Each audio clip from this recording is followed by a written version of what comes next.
The rain came down like iron nails on the roof of the broken-down cabin, each drop a reminder that nowhere was safe anymore. Emily pressed her back against the splintered wood, her breath coming in short, painful gasps that fogged the cold air in front of her face. Blood dripped from the gash above her eyebrow, warm and sticky, trailing down her cheek to mix with the rain that leaked through the cracks in the ceiling. Her ribs screamed with every inhale. Bruised. Possibly cracked. She didn't have time to figure out which. Outside, the forest was alive with sounds that shouldn't exist in nature. Footsteps. Heavy, deliberate, circling. The crack of branches under weight that knew exactly where it was going. They were close. Too close. And they weren't going to stop until they dragged her back. She closed her eyes and willed her heart to quiet, but it hammered against her chest like it wanted to betray her location to everyone within a mile radius. Her wolf stirred beneath her skin, agitated and angry, clawing to be released. But she couldn't. Not here. Not now.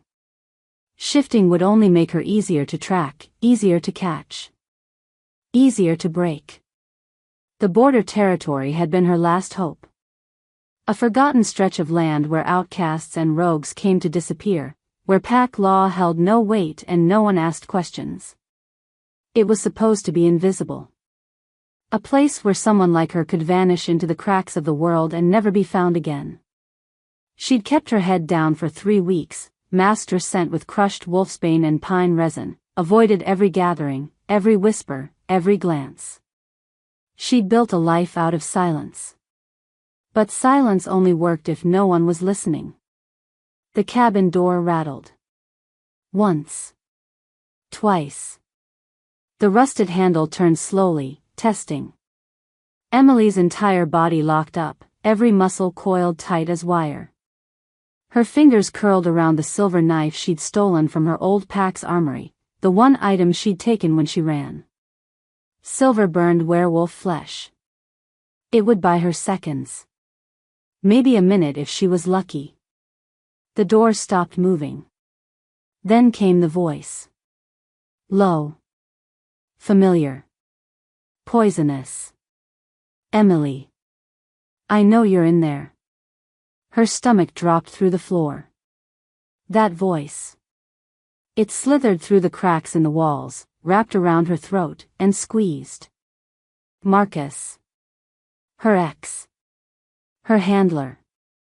The man who'd spent 2 years convincing her that love meant control, that protection meant chains, that belonging meant erasing every piece of herself until only his version remained.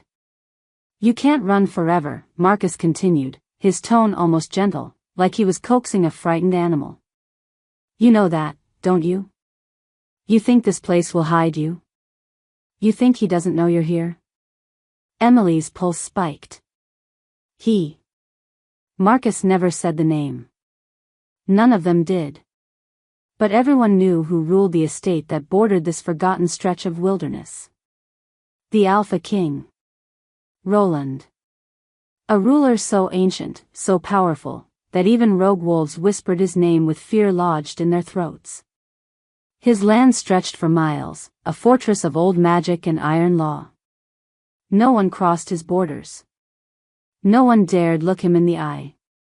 And Emily's broken cabin sat less than half a mile from his estate. She'd seen the stone walls through the trees on her first night here, towering and silent, wrapped in mist that never seemed to lift. She'd felt the pull then.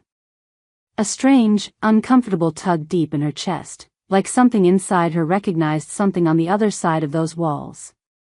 She'd ignored it. Buried it. Survival meant staying away from powerful men, and the Alpha King was the most dangerous of them all. But if Marcus knew she was this close to Roland's territory. Come out, Emily, Marcus said, and this time his voice had teeth. Or I'll come in. And you remember what happens when I have to come get you. She did remember. The scars on her back remembered. Her wolf remembered. Her fingers tightened around the knife handle until her knuckles went white. She could fight. She could try. But Marcus hadn't come alone. She'd heard at least 3 sets of footsteps circling the cabin. Maybe more.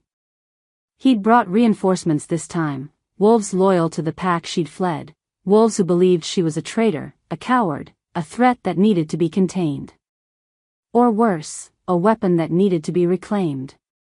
The rain pounded harder, turning the world outside into a gray, drowning blur. Thunder rolled across the sky, low and ominous, shaking the bones of the cabin. And beneath it all, Emily felt something else. A presence. Watching. Waiting. She opened her eyes. Through the cracked window, past the twisted trees and the curtain of rain, she saw him.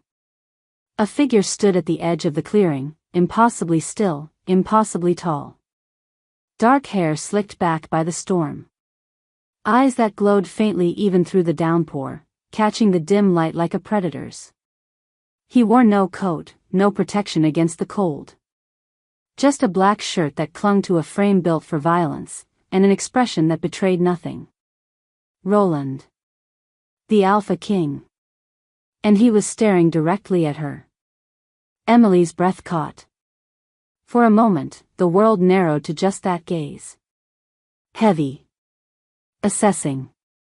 Burning through the walls, through her skin, straight into the core of her. Her wolf went utterly silent, a kind of stillness that felt like recognition. Like surrender. No. She couldn't think like that. She couldn't. Marcus kicked the door open. The wood exploded inward, splinters flying.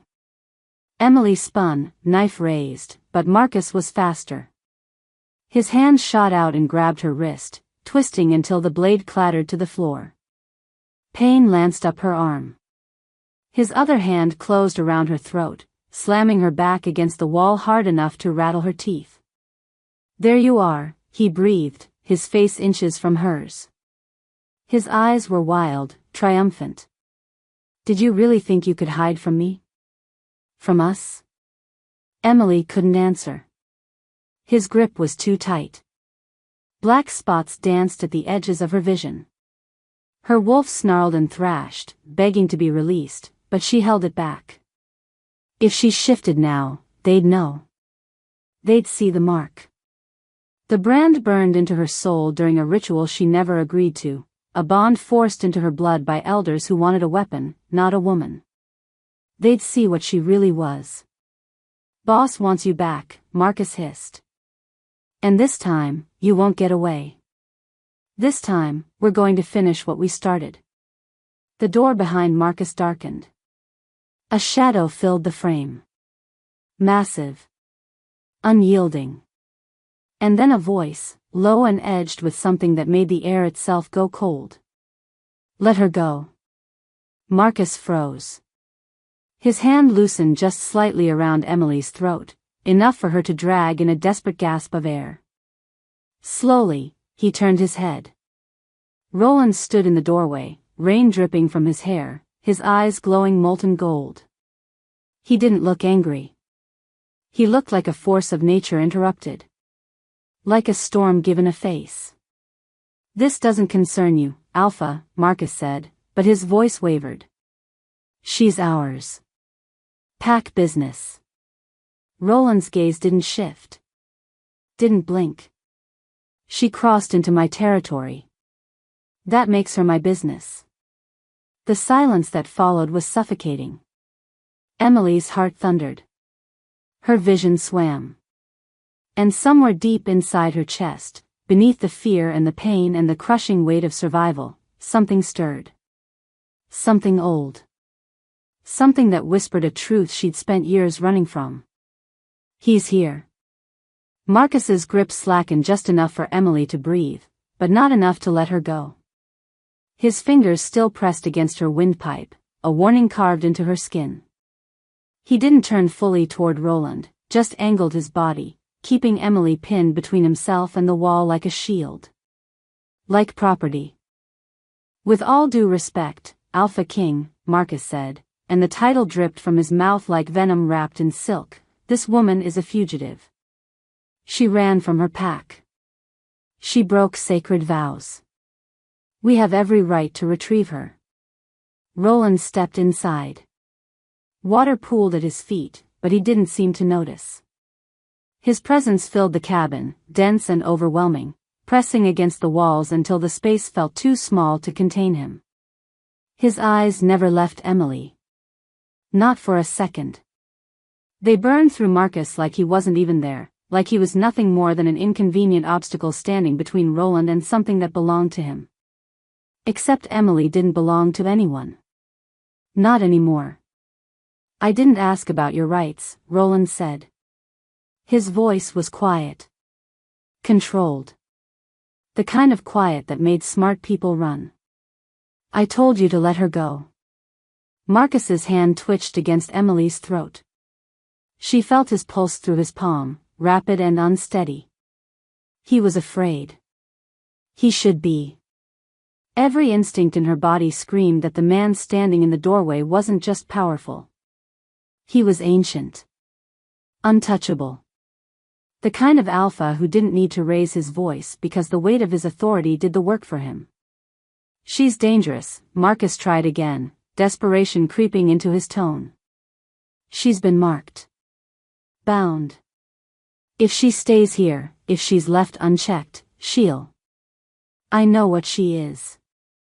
The words landed like a blade between Emily's ribs. Her breath stopped.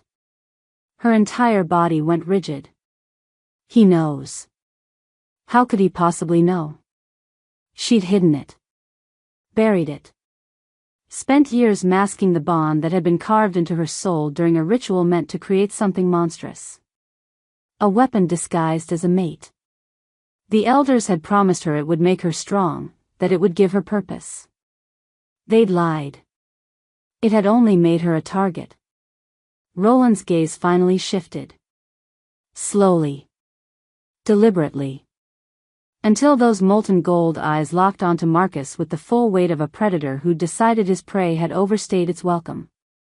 You have 3 seconds to remove your hand from her throat, Roland said. Or I'll remove it for you. The air thickened. Outside, the storm raged harder, wind howling through the trees like a chorus of warnings. Thunder cracked so close it shook the cabin's foundation. Emily felt the shift in the room, the way the temperature dropped, the way her wolf pressed itself flat in submission even though Roland wasn't even looking at her anymore. Marcus's hand fell away. Emily collapsed against the wall, gasping, clutching her throat. Her legs barely held her upright. Black spots still danced at the edges of her vision, but she forced herself to stay conscious, to stay aware. Because men like Marcus didn't let go unless they had a plan. And men like Roland didn't intervene unless they wanted something. Marcus stepped back, hands raised in a mockery of surrender. Fine. She's yours. For now. His gaze slid to Emily, cold and calculating. But this isn't over, Emily. You know that. You can hide behind the Alpha King all you want, but eventually, you'll have to face what you are. What you were made for. Roland moved. One moment he was standing in the doorway. The next, he had Marcus by the throat, lifting him off the ground with one hand. No warning. No hesitation. Just raw, terrifying strength. Marcus's eyes bulged. His hands clawed at Roland's wrist, but it was like trying to move stone. You're still here, Roland observed, his tone conversational. Almost bored. That's a mistake. He threw Marcus through the open door. The man's body hit the mud outside with a wet, heavy sound. He rolled twice before scrambling to his feet, coughing, drenched and humiliated. 2 other wolves emerged from the tree line, flanking him, their eyes glowing in the darkness. They looked between Marcus and Roland, weighing their options. Deciding whether their loyalty was worth dying for. Smart wolves. They turned and ran. Marcus lingered a moment longer, his gaze finding Emily through the doorway. There was something in his expression that made her stomach turn. Not anger. Not even hatred. Just certainty. Like he knew something she didn't. Like this was all going exactly according to plan. Then he vanished into the storm. The silence that followed was deafening. Emily's knees gave out. She slid down the wall, her body shaking so hard her teeth chattered. Her throat burned. Her ribs screamed. Every inch of her felt like it had been shattered and poorly glued back together. She wrapped her arms around herself, trying to hold the pieces in place, trying to remember how to breathe like a person instead of a hunted animal. Roland turned back to her. She flinched before she could stop herself. He noticed. Something flickered across his face. Not anger. Something worse. Something that looked almost like pain. He didn't come closer. Instead, he crouched just inside the doorway, putting himself at her level, giving her space. The rain framed him like a curtain, and for the first time, Emily could really see him. Not the Alpha King. Not the legend. Just a man with scars on his knuckles and shadows in his eyes and a weariness that looked like it had been carved into him over centuries. Emily, he said, and her name and his voice did something to her chest. Made it tighten and ache in a way that had nothing to do with the bruises. How do you know my name? She whispered. Her voice came out raw. Broken. I've known your name for a long time. He studied her with an intensity that made her feel exposed, like he could see through skin and bone straight into the truth she'd been hiding. I've been waiting for you to cross into my territory. I just didn't think you'd wait 3 weeks before letting me know you were here. I wasn't trying to. She stopped. Swallowed. Tasted copper. I wasn't trying to get your attention. I know. His mouth curved, but it wasn't quite a smile. More like an acknowledgement of irony. You were trying to disappear. You almost succeeded. He paused. Almost. Why? The question tore out of her before she could stop it. Why do you care? You don't know me. You don't owe me anything. Don't I? The way he said it made her wolf stir. Made something deep inside her chest pull taut, like a string that had been waiting years to be plucked. No. She couldn't think like that. Couldn't let herself fall into the trap of believing that anyone, especially someone as powerful as Roland, could want her for anything other than what she'd been made into. I don't need your protection, she said, forcing steel into her voice even though her body was still trembling. I've survived this long on my own. You call this surviving? Roland's gaze dropped to the blood on her face, the bruises blooming on her throat. You're hurt. You're alone. And the wolves who just left aren't going to stop coming for you. You know that. She did know that. God, she knew. So what? Emily shot back, anger flaring through the fear.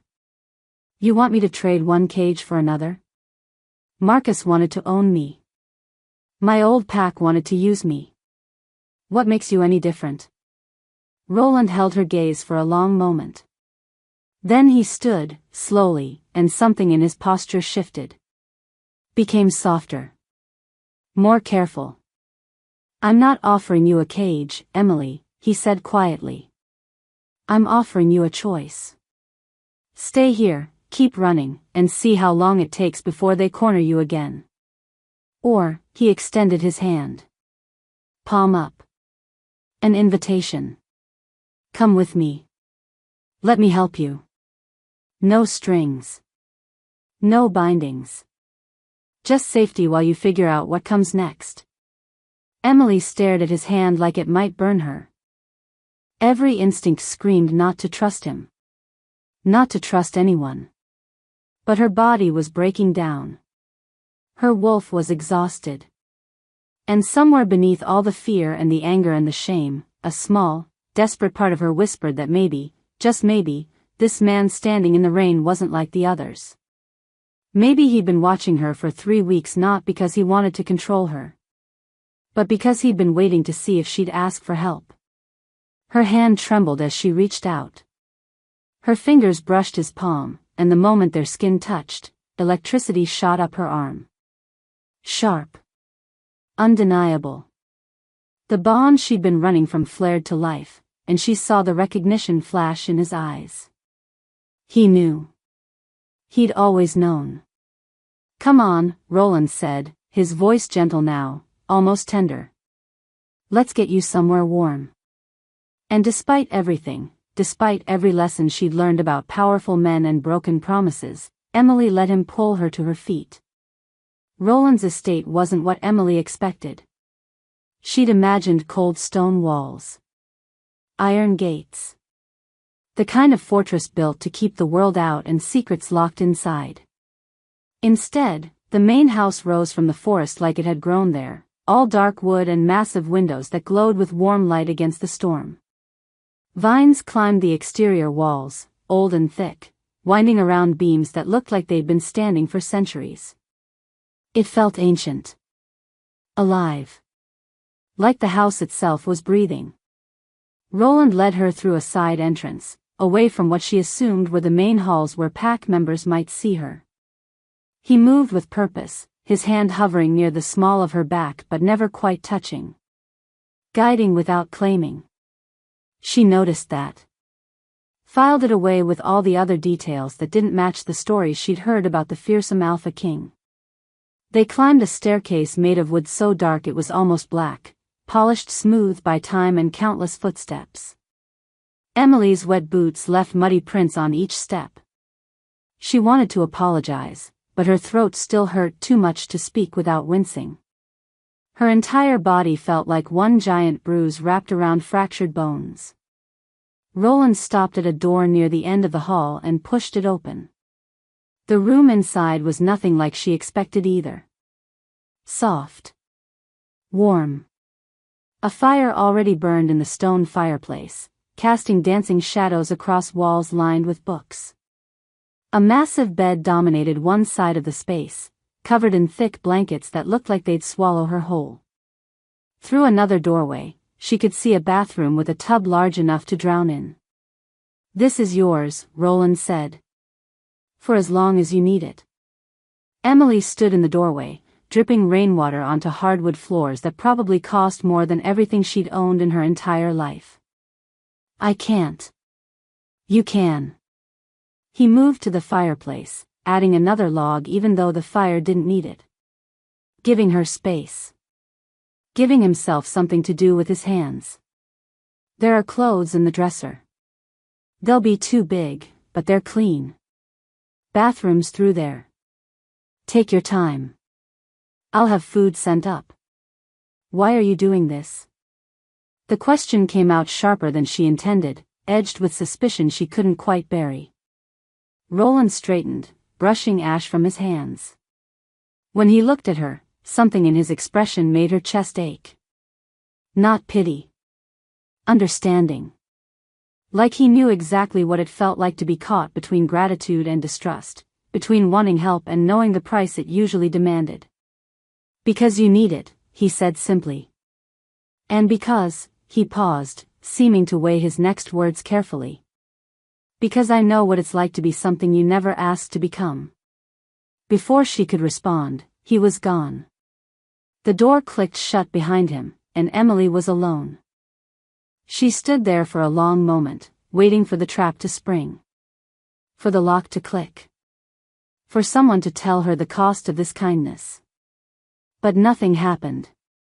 The fire crackled. Rain drummed against the windows. And slowly, carefully, she let herself believe that maybe, just for tonight, she was safe. The hot water in the bath felt like absolution. Emily sank into it until only her face remained above the surface, watching steam curl toward the ceiling. The heat pulled at the tension in her muscles, coaxed the pain into something almost bearable. She watched the water around her turn pink, then red, then clear again as she scrubbed away the blood and mud and fear that had caked itself to her skin. But some stains went deeper than water could reach. She closed her eyes and saw it again. The ritual chamber. The circle of elders with their blank expressions and their ancient words that tasted like ash on her tongue. She'd been 19. Stupid. Desperate to belong to something after her parents died. The pack had promised her purpose. Family. A place where her strange, too strong wolf wouldn't make her an outcast. They'd lied about all of it. The ritual wasn't about belonging. It was about binding. They'd carved symbols into the stone floor with her blood, chanted words in a language that made her bones vibrate, and when the pain came, when the mark burned itself into her soul, they'd told her she should be honored. She was chosen. Special. Destined to be the mate of someone powerful, someone who would use the bond to channel her strength, her wolf, her very essence into a weapon the pack could wield. They just hadn't told her who that someone was. The bond had settled into her chest like a second heartbeat. Constant. Inescapable. But incomplete. Because the other half, the alpha it was meant to connect her to, hadn't been there. The elder said he would come. That he would claim her when the time was right. That she needed to be prepared. Marcus had been part of that preparation. He wasn't her lover. He was her handler. Assigned to keep her compliant, to break down her will piece by piece until she became the perfect vessel. Obedient. Controllable. Ready to surrender everything the moment her true mate called for her. But Emily had never been good at obedience. She'd fought. Questioned. Pushed back against every rule they tried to force on her. And when Marcus's methods turned violent, when the pack's patience wore thin and they started talking about more permanent ways to ensure her cooperation, she'd run. She'd been running for 2 years. 2 years of hiding what she was. What she'd been made into. 2 years of suffocating the bond that pulsed in her chest, of crushing down the power that wanted to rise every time her emotions spiked. Because if anyone found out, if they discovered she carried an alpha bond that had never been completed, they'd either kill her or drag her back to finish what the elders started. Emily opened her eyes, staring at her reflection in the rippling water. The mark was invisible to normal sight. Hidden beneath her skin, woven into her very soul. But she could feel it. Always. A brand that announced she was unfinished. Unclaimed. Dangerous. And tonight, when Roland's hand had touched hers, the mark had recognized him. She pressed her palm against her sternum, feeling the phantom burn beneath her ribs. No. It wasn't possible. The Alpha King couldn't be her bonded mate. The timing didn't make sense. The ritual had been 2 years ago, and Roland was ancient. If the bond was meant for him, why hadn't the elders simply brought her to him? Why all the secrecy? The violence? Unless they'd been afraid. Unless they'd known that if she and Roland completed the bond before they'd broken her will, she'd become something they couldn't control. A knock at the bathroom door made her jump, water sloshing over the tub's edge.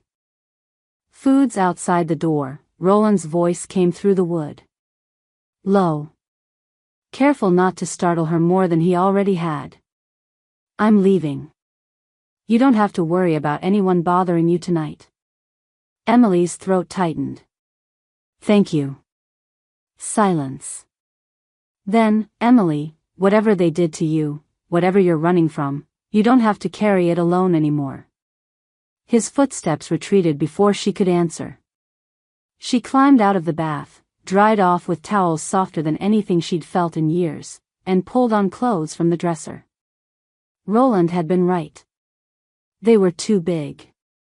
A shirt that hung to her knees, sweatpants she had to roll 3 times. But they were warm and clean and they smelled like cedar and something else. Something that made her wolf settle in a way it hadn't in months. The food waiting outside her door was simple. Soup. Bread. Water. She carried it to the bed and ate mechanically, barely tasting it. Her body needed fuel. Her mind needed rest. But every time she closed her eyes, she saw Marcus's face. Heard his parting words. You'll have to face what you are. What you were made for. She set the empty bowl aside and crawled under the covers, pulling them up to her chin. The bed was as soft as it looked, and the fire cast warm, dancing shadows across the ceiling. She should sleep. Should let exhaustion pull her under. But her hand drifted to her chest again, pressing against the hidden mark.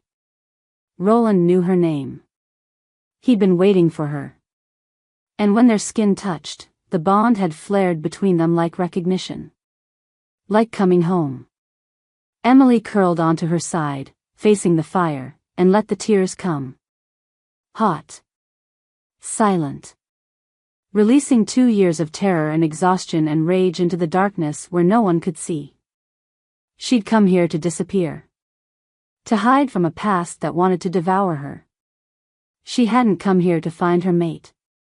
And she definitely hadn't expected him to be the one person in the world powerful enough to either save her or destroy everything she'd fought to protect. Outside, the storm finally broke. The rain softened to a whisper against the windows. Thunder rolled away into the distance, leaving only the crackle of the fire and the steady rhythm of her breathing. For the first time in 2 years, Emily fell asleep without a knife under her pillow. And she dreamed of gold eyes watching her through the dark. Emily woke to sunlight streaming through windows she didn't remember opening. For 3 disorienting seconds, she forgot where she was.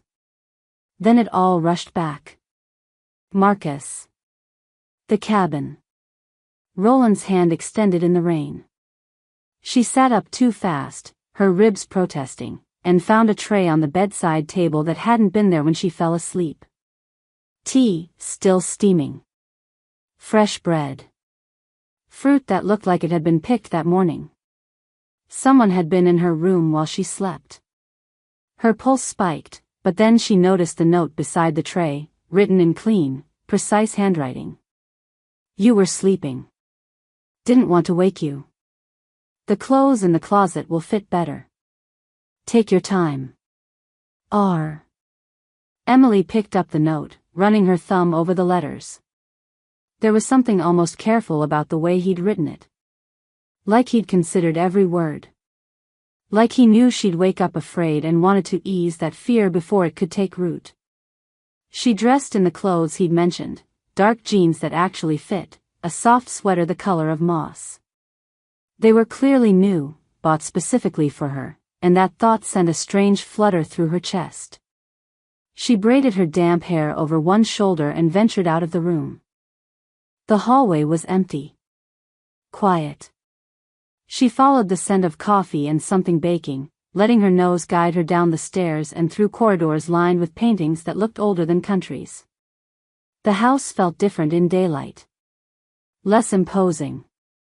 Almost welcoming, if a place this grand could ever truly feel welcoming to someone like her. She found Roland in the kitchen. Not a formal dining room. Not some throne room or Alpha's study. The actual kitchen, sleeves rolled up to his elbows, hands dusted with flour. He stood at a massive wooden island, kneading dough with the kind of focused intensity most people reserved for battle planning. Sunlight poured through windows that overlooked a garden wild with autumn colors.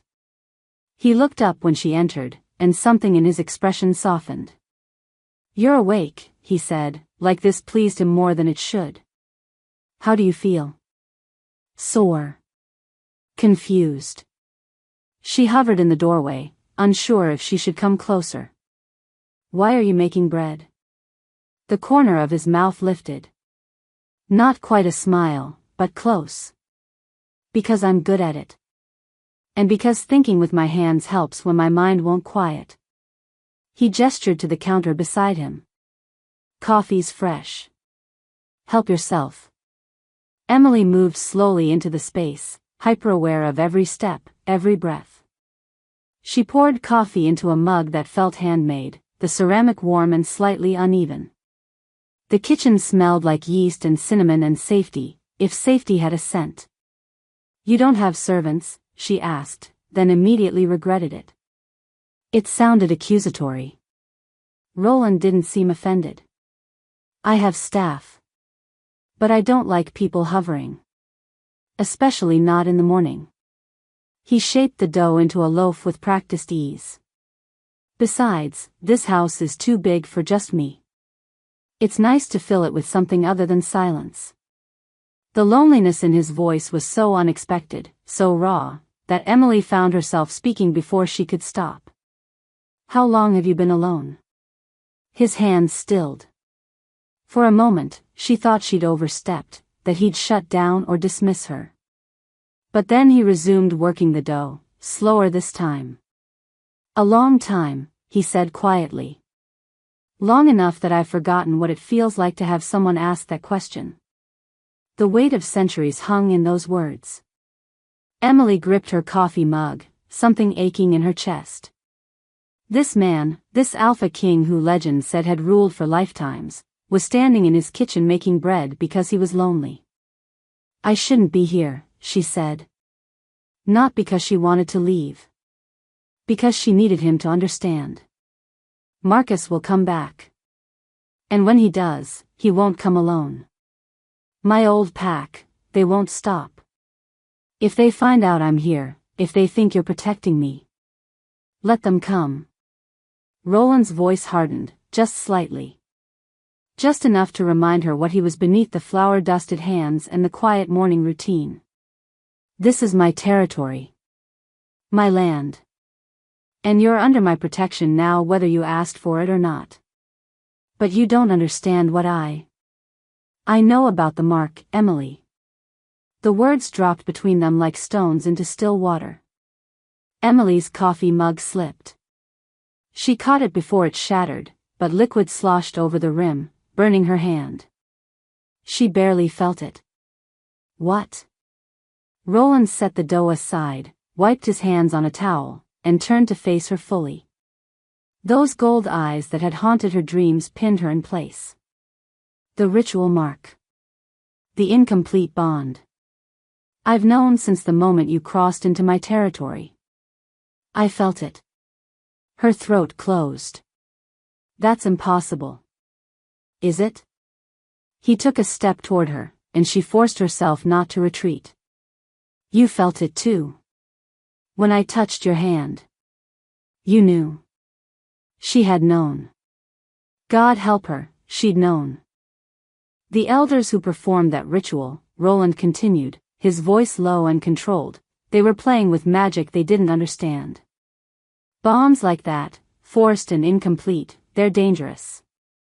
They can consume you if they're not finished properly. Or they can break you if the other half of the bond dies before it's completed. So you're saying I'm a ticking time bomb? Bitterness flooded her voice. That I'm dangerous and I should have stayed away. No, he moved closer, and this time she did step back, her spine hitting the counter. He stopped immediately, giving her space. I'm saying you're in pain. And you have been for 2 years. I can feel it, Emily. The bond pulling at you, demanding completion, and you fighting it every second of every day because you think it makes you weak. Tears burned behind her eyes. She would not cry. Not here. Not in front of him. It does make me weak, she whispered. They made me into something I never wanted to be. A weapon. A tool. And now I'm tied to an alpha I don't even know, probably forever, unless one of us dies. How is that not weakness? Roland's jaw tightened. Because you're still standing. Because you ran when they tried to break you. Because despite everything they did, you're still fighting. He paused, and when he spoke again, his voice was gentler. The bond doesn't make you weak, Emily.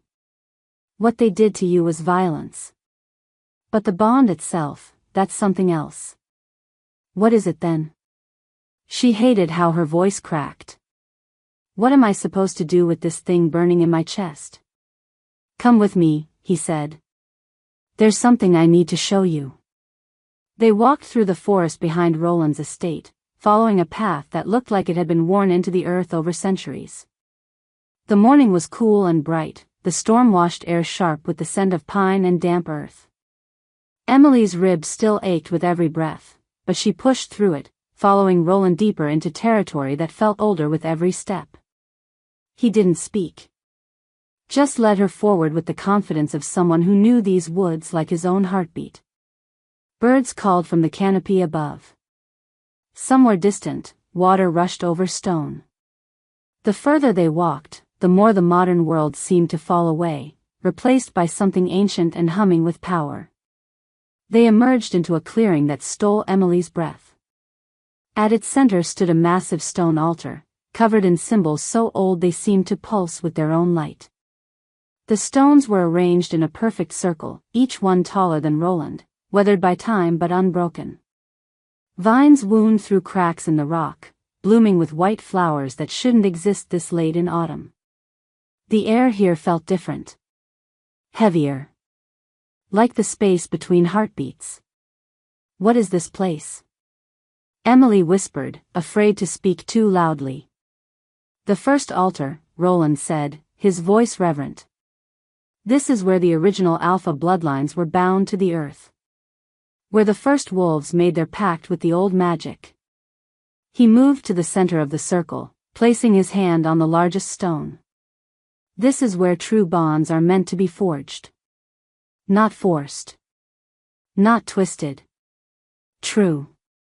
Emily stepped closer, drawn despite herself.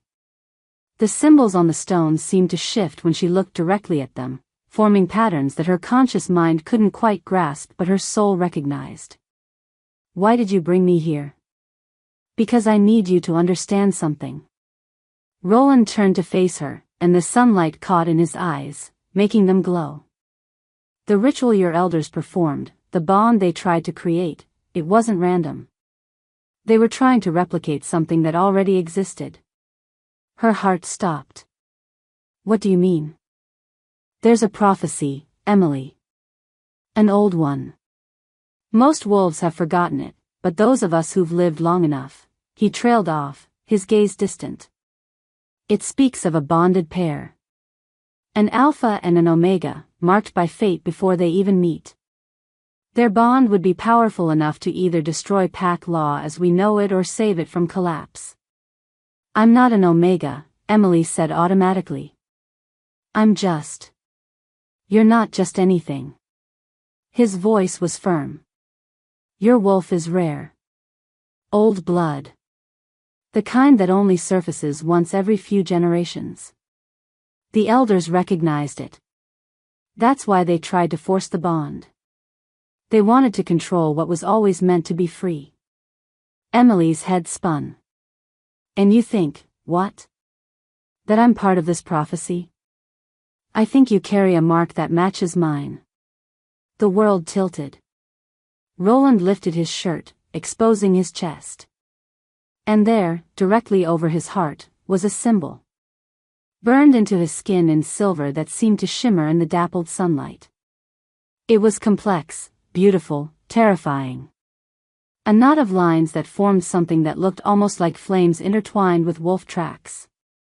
Emily's hand moved without her permission, pressing against her own chest. Against the mark she'd carried for 2 years. The mark that had felt like a brand. The prophecy calls them the flame-marked, Roland said quietly, lowering his shirt. 2 halves of one soul. When they find each other, when the bond completes, the power released will be strong enough to rewrite the old laws. To give voice to those who've been silenced. To break chains that have held our kind captive for centuries. That's insane, Emily breathed. But even as she said it, she felt the truth of it resonating in her bones. Why me? Why us? I don't know. And for the first time, he looked vulnerable. Uncertain. I've lived for centuries, Emily. I've ruled packs and territories, fought wars, watched generations rise and fall. And in all that time, I never felt anything like what I felt when you crossed into my land. He took a careful step toward her. It was like waking up after a lifetime of sleep. Emily's breath came faster. The mark in her chest burned, pulling her toward him like gravity. And if I don't want this? If I don't want to be part of some prophecy or destiny or whatever this is? Then you walk away, Roland said simply. I won't force you. I won't manipulate you. That bond in your chest, it's yours to accept or reject. But Emily, his voice softened. You deserve to know the truth. You deserve to know what you're carrying isn't a curse. It's a choice. And whatever you decide, you're not alone anymore. The tears came before she could stop them.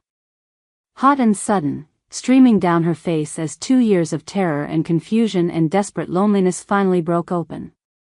She'd thought she was broken. Damaged. A mistake the universe had made.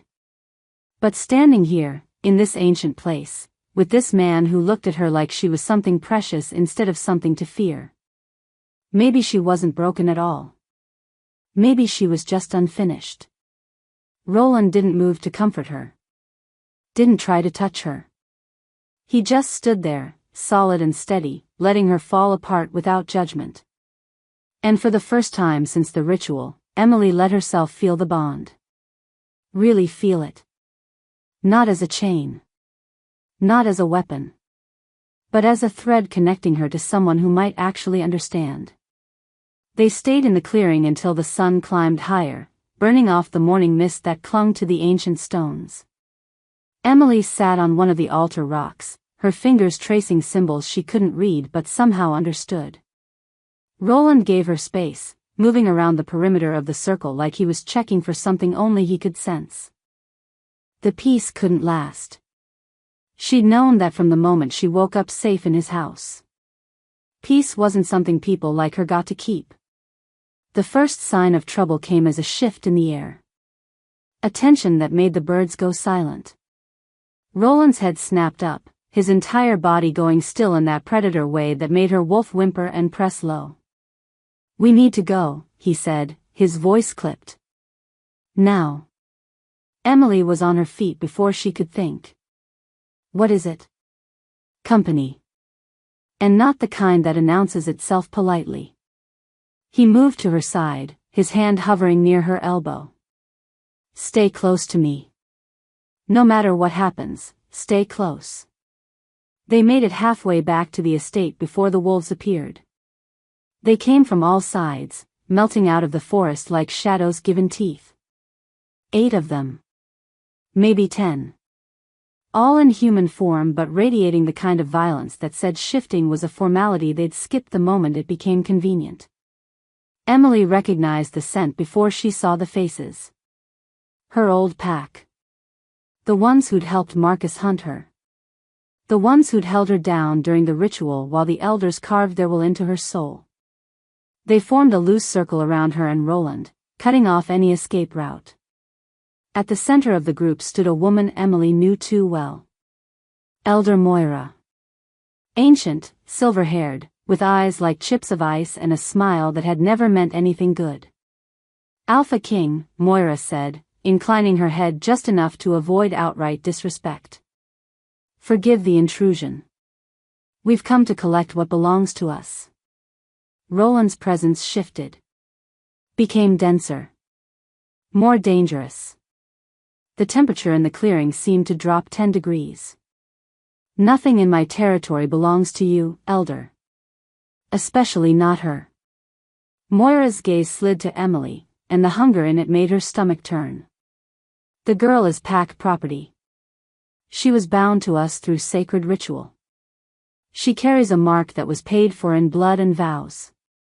You may be the Alpha King, but even you cannot interfere with pack law when it comes to claimed wolves.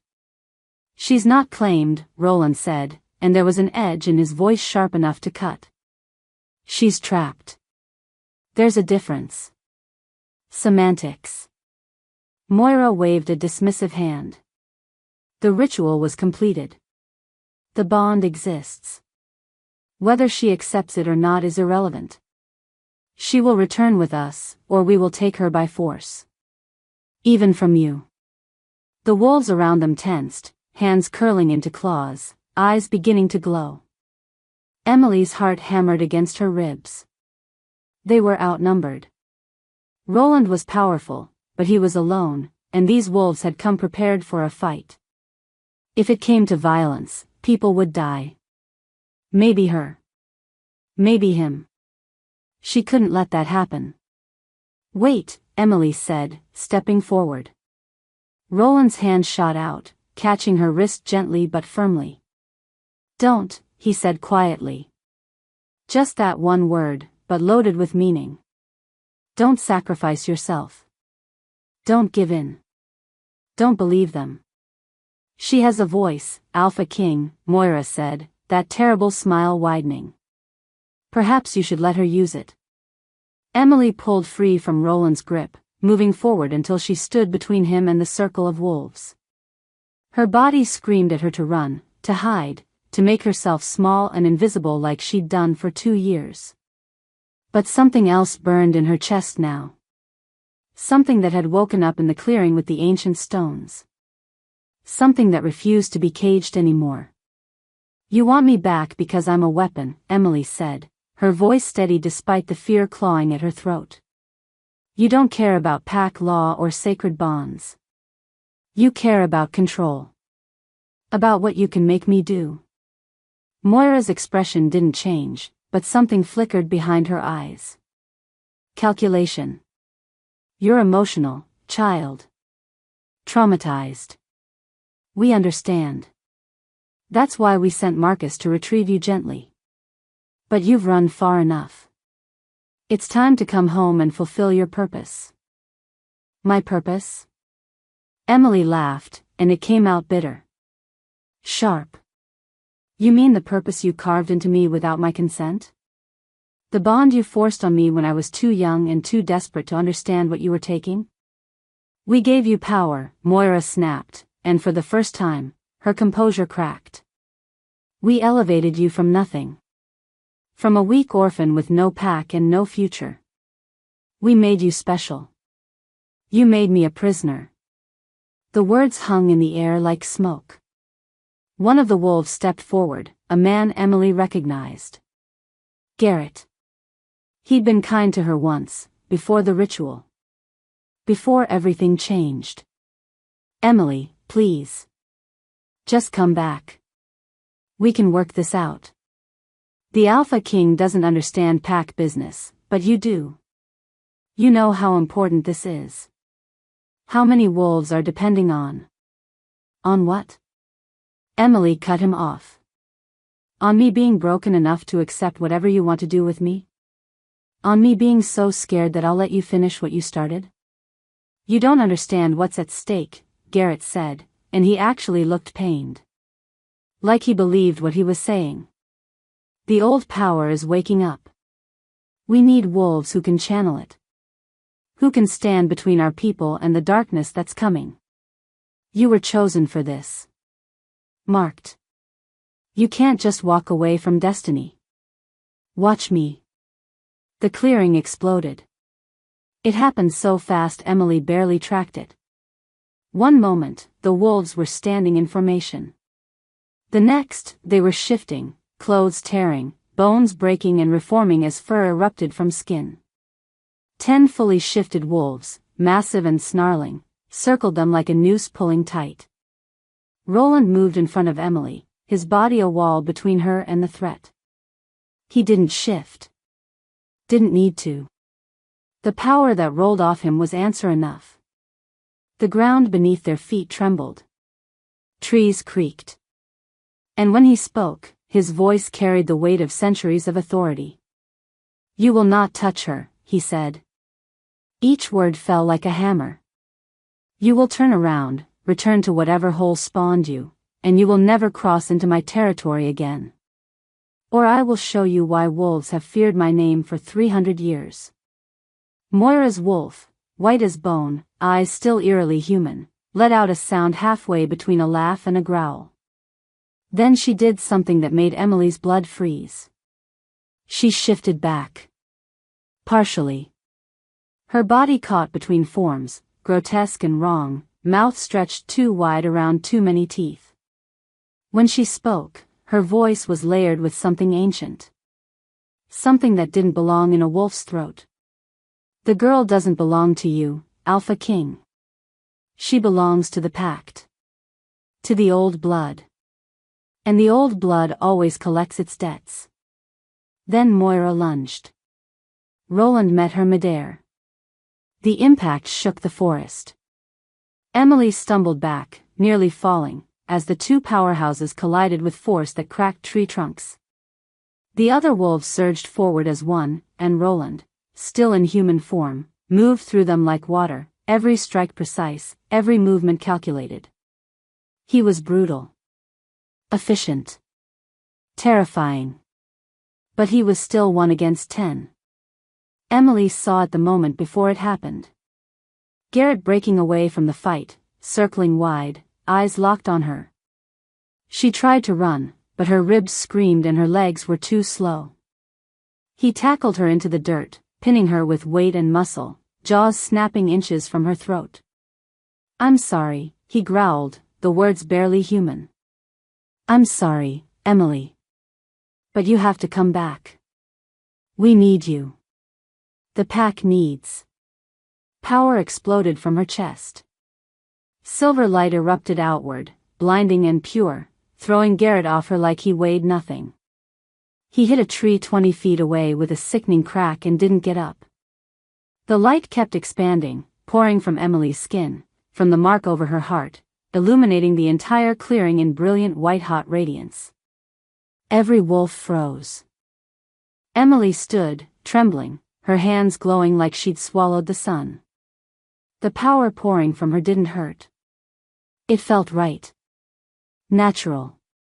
Like this was what she'd always been meant to hold.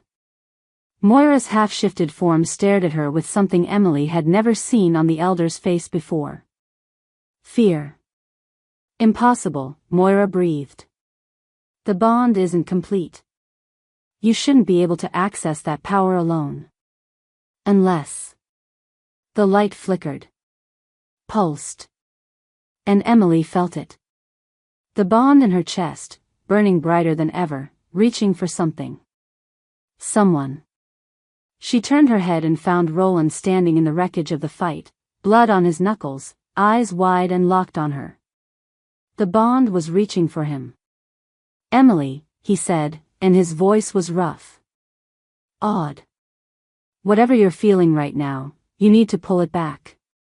If you lose control..." "She won't," Moira interrupted, and her voice had changed. "Become calculating again. She can't. Because she's not strong enough to hold that power without her mate. And she'll never be strong enough, will she, child? Because you're too afraid to let the bond complete. Too broken to accept what you were made for." The words struck like physical blows. The light wavered, dimmed. Doubt crept in, cold and suffocating. Maybe Moira was right. Maybe Emily was too broken. Too weak. Maybe this power would consume her if she tried to hold it alone. "Emily, look at me." Roland's voice cut through the spiral. She found his eyes across the clearing, steady and certain. "You're not broken," he said. "And you don't need me to be strong. You've always been strong. This power? It's yours. It was always yours. They just convinced you it wasn't." The light surged brighter. Moira snarled and lunged again, but this time Emily was ready. She threw her hand out instinctively, and the power followed, slamming into Moira's chest and sending her sprawling. The other wolves scattered, yelping, retreating to the tree line. "This isn't over," Moira spat, back in human form now, blood trickling from her mouth. "The pact will be fulfilled. With or without your cooperation. And when it is, little girl, you'll wish you'd come quietly." Then she and her wolves were gone, melting back into the forest like they'd never been there at all. The clearing fell silent except for Emily's ragged breathing. The light faded slowly, sinking back into her skin, back into the mark over her heart. Her legs gave out. Roland caught her before she hit the ground, his arms solid and warm around her. "I've got you," he murmured against her hair. "I've got you." Emily closed her eyes and let herself lean into him. Just for a moment. Just until the world stopped spinning. But even as he held her, even as his heartbeat steadied her own, she couldn't shake Moira's final words. "The pact will be fulfilled." Whatever that meant, it was coming. And Emily had the terrible feeling that her power awakening had just started a countdown she didn't know how to stop. Roland carried her back to the estate without asking permission. Emily was too exhausted to protest, her body wrung out from the power that had exploded through her. She kept her face pressed against his chest, listening to the steady rhythm of his heartbeat, letting it anchor her to something real while her mind spun with everything that had just happened. She'd used the power. The thing she'd been terrified of for 2 years, the weapon the elders wanted to control, had poured out of her like it belonged there. Like it had been waiting for permission to exist. And it had felt incredible. That terrified her most of all. Roland took her to a different room this time. Smaller than the bedroom she'd woken in, but warmer. A study lined with books and maps, with a fireplace already crackling and 2 worn leather chairs positioned in front of it. He set her down gently in one of the chairs, then moved to a cabinet in the corner. "Drink this," he said, returning with a glass of amber liquid. Emily took it without thinking, then coughed as the whiskey burned down her throat. "What is this?" "Something to steady your nerves." He settled into the chair across from her, close enough that their knees almost touched. Blood still stained his knuckles, but he seemed unbothered by it. "How do you feel?" "Like I just got hit by lightning." She stared into the glass, watching the firelight dance through the liquid. "That power. I didn't know I could do that." "You've never accessed it before?" "Never." She shook her head. "I felt it. The mark would burn sometimes, especially when I was emotional or scared. But it never erupted like that." Roland leaned forward, elbows on his knees, studying her with an intensity that made her feel exposed. It responded to genuine threat. "To protect you. That's what the bond does when it recognizes danger to its bearer." "But the bond isn't complete," Emily said, repeating Moira's words without meaning to. "She said I shouldn't be able to access the power alone. That I wasn't strong enough." "Moira's a liar and a manipulator." Roland's voice hardened. "She wants you to believe you're weak without them, without their control. The truth is, the power has always been yours, Emily. The bond amplifies it, yes. But it doesn't create it. You were born with something rare. Something they recognized and tried to exploit." Emily met his eyes. "What am I?" "You're what the old texts call a flame bearer. A wolf born with the ability to channel ancient magic through their bond. It only appears once every few generations, usually in wolves with bloodlines that trace back to the original packs." He paused. "Your parents, did they ever tell you where your family came from?" "They died when I was 17. The words still hurt, even years later. "Car accident." I never got to ask them much about our history. They were private people. Kept to themselves. "Or they were hiding," Roland said quietly. "Protecting you from wolves who would want to use you the way your elders did." The thought sent a chill through her. Had her parents known? Had they died trying to keep her safe from the very fate she'd walked into blind? "I can't go back," Emily whispered. "To my pack. To Marcus. To any of it. I know. But they won't stop coming. You saw Moira. She's not going to give up just because I pushed her back once. And if they come here again, if they bring more wolves," she looked at him, her chest tight. "I don't want you to get hurt because of me." Something flickered across Roland's face. An emotion she couldn't quite name. He reached out slowly, giving her time to pull away, and took the whiskey glass from her trembling hands. Set it aside. Then he took her hands in his touch warm and careful. Emily, he said, his voice low. I've lived for over 3 centuries. I've fought in wars that would make your blood run cold. I've faced down challenges to my territory from wolves who thought they could take what was mine. I've survived plagues and betrayals and losses that should have broken me. His thumbs traced gentle circles on the backs of her hands. I'm not afraid of your old pack. I'm not afraid of Moira or Marcus or whatever ancient pact they think they can invoke. Do you understand? But why? The question burst out of her. Why are you doing this? You don't owe me anything. We barely know each other. I'm just some broken wolf who stumbled onto your land. You're not broken. His grip tightened slightly, just enough to make her focus. And you're not just some wolf. He trailed off, seeming to struggle with words. When you crossed into my territory, it was like something in me that had been dormant for centuries suddenly woke up. I felt you before I saw you. Felt the bond calling, even incomplete. It was like recognizing something I'd been missing without knowing I'd lost it. Emily's breath caught. The prophecy. Maybe. I don't know. He looked almost vulnerable in the firelight, this ancient alpha who legends said never showed weakness. All I know is that for the first time in longer than I can remember, I feel awake. And I'm not going to let anyone take that away. Not from you. Not from either of us. Tears burned in Emily's eyes again. She was so tired of crying, but the emotions kept overwhelming her defenses. I'm scared, she admitted. Not just of them. Of this. Of you. Of what happens if I let myself trust you and it turns out to be another cage.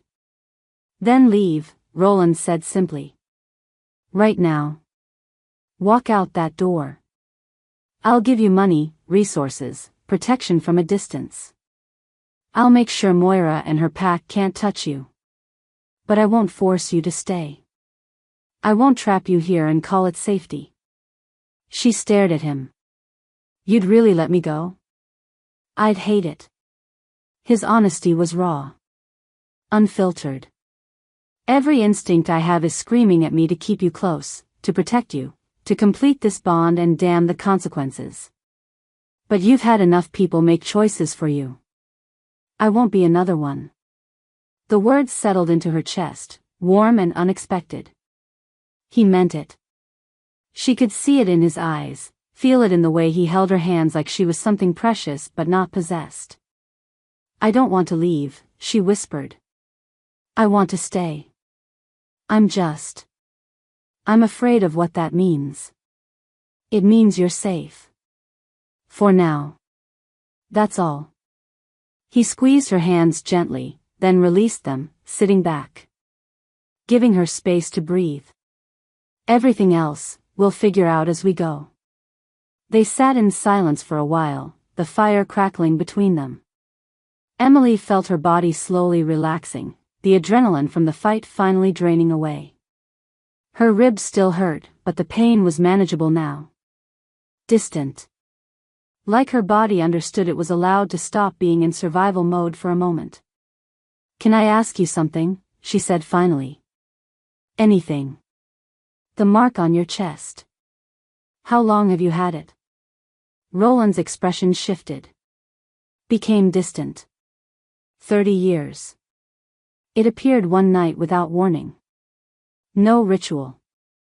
No ceremony. Just woke up with it burned into my skin, and I knew something had changed. I spent years trying to understand what it meant, searching old texts, consulting with wolves who remembered the ancient ways. He looked at her. Then I felt you cross into my territory, and suddenly it all made sense. 30 years, Emily breathed. But my ritual was only 2 years ago. Which means the bond existed before they tried to force it. His voice was tight with barely controlled anger. They knew about you. About us.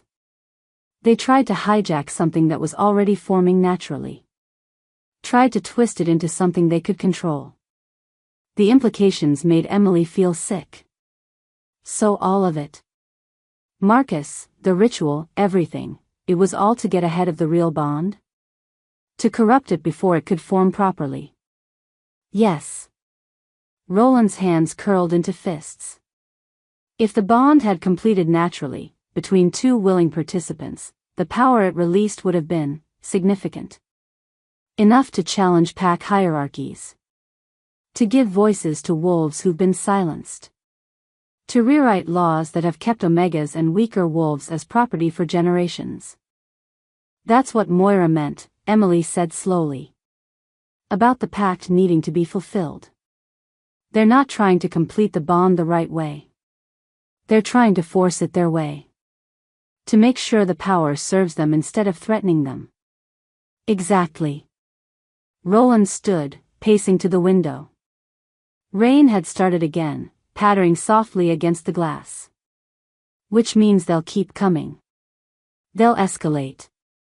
And eventually, they'll try to force the completion whether you consent or not. Fear spiked through her. Can they do that? Not easily. Not with you here. But if they get their hands on you again, he didn't finish the sentence. He didn't need to. Emily stood, moving to join him at the window. The estate ground stretched out below, dark and rain-soaked and beautiful in a wild way. She could see lights in the distance. Other buildings. Other wolves who lived under Roland's protection. What happens if we complete the bond? She asked quietly. The right way. What does that even look like? Roland went very still beside her. It would require both of us choosing it. Fully. No coercion. No force. Just acceptance. He turned to look at her, and the vulnerability in his expression made her chest ache. And I won't lie to you, Emily. It would change everything. The power would be immense. Unstable at first. And every wolf who benefits from the current system would see us as a threat. So we'd be trading one target for another. Yes. He held her gaze. But you'd be free. Truly free. The bond would be yours. Your choice. Your power. No one could take it from you again. Emily looked back out at the rain. Freedom. She'd been chasing it for 2 years, running from cage to cage, never quite escaping. But maybe freedom wasn't about running. Maybe it was about choosing. About standing still and saying this is who I am, and I won't apologize for it anymore. I'm not ready, she said honestly. To complete the bond. To make that choice. I need time. Then take it, Roland said. We have time. Not infinite, but enough. She turned to him, and found him watching her with an expression that made her heart stutter. Not hunger. Not possession. Just seeing. Like he was looking at all of her, every broken and terrified piece, and finding her worthy anyway. Thank you, she whispered. For not pushing. For letting me choose. Always, he said. Then, so quietly she almost missed it, I've waited 3 centuries. I can wait a little longer. The words wrapped around her heart and squeezed. Emily did something she hadn't done in 2 years. She reached out and took his hand. Just held it, their fingers intertwining, the bond humming contentedly between them like it had been waiting for even this small acknowledgement. They stood there as the rain fell, 2 halves of something ancient and powerful, learning to exist in the same space without destroying each other. And for the first time since the ritual, Emily let herself imagine what it might feel like to stop running. To choose instead to stay. 3 days passed in a strange, suspended peace. Emily learned the rhythms of Roland's estate. The way morning light filtered through the library windows. The sound of wolves training in the yard behind the main house. The quiet meals they shared in the kitchen, where Roland cooked and she slowly learned to let her guard down long enough to actually taste the food. She explored the grounds during the day, always aware of the boundary where Roland's territory ended and the wild, unclaimed forest began. She never crossed it. Some instinct told her that the moment she did, Moira would be waiting. Roland gave her space but never left her truly alone. She'd catch glimpses of him throughout the day, in the library reading, in his study handling pack business, in the training yard working through forms that were more dance than combat. He moved through the world with a certainty she envied, like he knew exactly who he was and had made peace with it centuries ago. At night, they talked by the fire. She told him about her parents, the quiet life they'd built away from pack politics. He told her about the wars he'd survived, the wolves he'd lost, the loneliness that came with immortality. They didn't talk about the bond. Didn't talk about what would happen when Moira inevitably returned. They just existed together, and it was the closest Emily had felt to safe in 2 years. On the fourth morning, everything shattered. She was in the library, curled in a window seat with a book she wasn't really reading, when Roland appeared in the doorway. One look at his face told her something was wrong. "What happened?" she asked, closing the book. "We have visitors."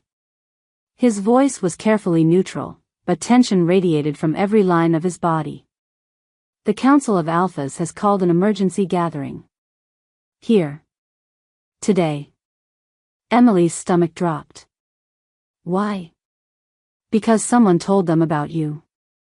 Roland's jaw tightened. "About the mark. About what happened in the clearing with Moira." Who would, but she already knew. Moira. It had to be. This was her next move. If she couldn't take Emily by force, she'd use pack law to do it. "They're already here," Roland continued. 7 alphas from the major territories. "They're demanding a formal hearing. Demanding to see you." Fear spiked through her. "What kind of hearing?" "The kind where they decide if you're a threat to pack stability." He moved into the room, and she could see the fury simmering beneath his control. "The kind where they have the authority to order you contained, bonded, or eliminated if they deem you too dangerous to exist unchecked." "Can they do that?" Her voice came out smaller than she wanted. "Even here? In your territory?" "The Council supersedes individual alpha authority in matters of ancient law." The words seemed to physically pain him. "It's old magic. Binding. If all 7 vote against you, even I can't protect you. Not without going to war with every major pack." Emily stood, the book falling forgotten to the floor. "Then what do we do?" Roland crossed to her, taking her face in his hands. The touch was gentle, grounding, even though she could feel the tremor of barely restrained rage in his fingers. "You tell them the truth. You let them see what you are. And you trust that not all of them are corrupted by fear. And if they are, then we run." His eyes burned into hers. "Together. I don't care about the territory. I don't care about the title. If it comes down to losing you or losing everything else, there's no choice." The words stole her breath. This man, this Alpha King who'd ruled for centuries, was willing to give it all up for someone he'd known less than a week. "You can't mean that," she whispered. "I've never meant anything more." Before she could respond, a knock echoed through the house. Sharp. Authoritative. The council was waiting. The formal receiving hall was nothing like the warm, lived-in spaces Emily had grown familiar with. It was all cold stone and high ceilings, designed to intimidate. 7 alphas sat in a semicircle on elevated chairs, looking down at where Emily and Roland stood in the center of the room. She recognized none of them, but their power was unmistakable. Ancient wolves, every one of them, their eyes holding the weight of centuries. They studied her like she was a specimen under glass. Something to be examined and categorized and ultimately controlled. Elder Moira stood off to the side, her expression carefully neutral, but Emily could see the satisfaction gleaming in her eyes. This was her doing. Her trap. Emily Thorne, the center alpha, spoke. He was massive, with silver hair and scars that mapped a lifetime of battles across his exposed arms. You stand accused of carrying an unsanctioned bond mark. Of wielding ancient power without proper training or oversight. Of being a potential threat to pack stability and order. His gaze was granite. How do you answer these charges? Emily's mouth went dry. This wasn't a hearing. It was a trial. And the verdict felt predetermined. I didn't ask for the mark, she said, forcing her voice steady. It was forced on me through a ritual I didn't consent to. Yet you wield its power, another alpha said, this one a woman with eyes like chips of amber. You demonstrated abilities in unclaimed territory that suggest a bond nearing completion. Dangerous abilities. Uncontrolled. I used power to defend myself, Emily shot back. Against wolves who were trying to drag me back to a pack that tortured me. Is self-defense a crime now? Watch your tone, the silver-haired alpha warned. You address the council with respect. Respect?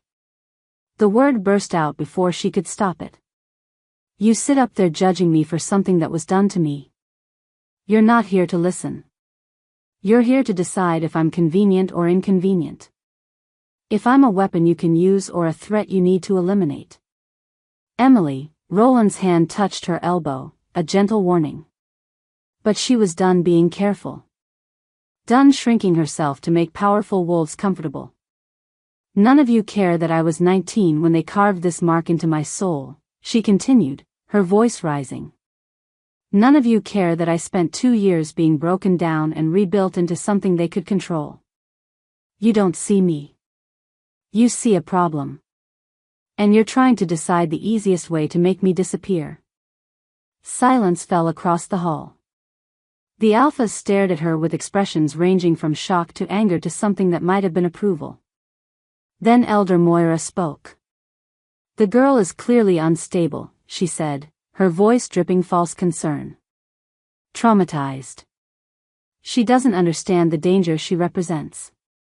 The bond she carries was meant to be completed under controlled circumstances, with proper guidance. Instead, she fled. Rejected her purpose. And now she's here, poisoning the Alpha King against his own kind, making him believe her lies. They're not lies, Emily said through clenched teeth. Aren't they? Moira moved forward, addressing the council instead of Emily. She claims the ritual was forced. But she consented. She stood in the circle willingly. She spoke the words. Just because she regrets her choices now doesn't make them invalid. I was 19. Emily's voice cracked. I didn't know what I was agreeing to. Ignorance is not innocence. Moira's eyes were cold. And now look what you've done. You've attached yourself to the Alpha King, the most powerful wolf in our territories, and you expect us to believe it's coincidence? That you stumbled into his lands by accident? The implication hit Emily like a slap. You think I planned this? I think you're a manipulative little Omega who recognized an opportunity.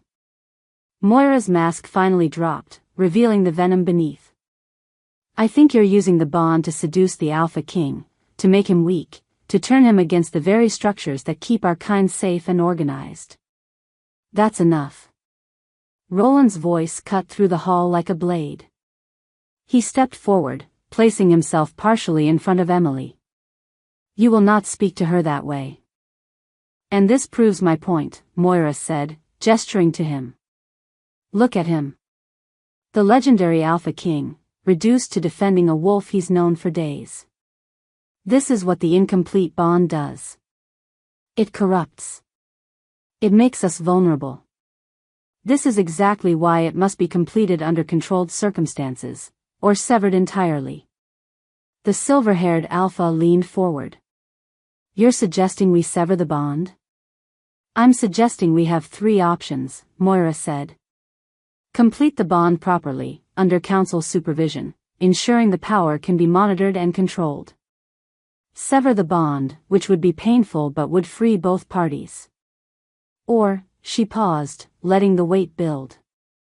Eliminate the bearer entirely. The mark dies with her. The Alpha King would be free. The threat would be neutralized. Emily's blood turned to ice. You can't be serious, Roland said, and there was murder in his voice. It's council law, Moira replied smoothly. In cases where an unsanctioned bond threatens pack stability, elimination is a recognized option. Regrettable, certainly. But sometimes necessary.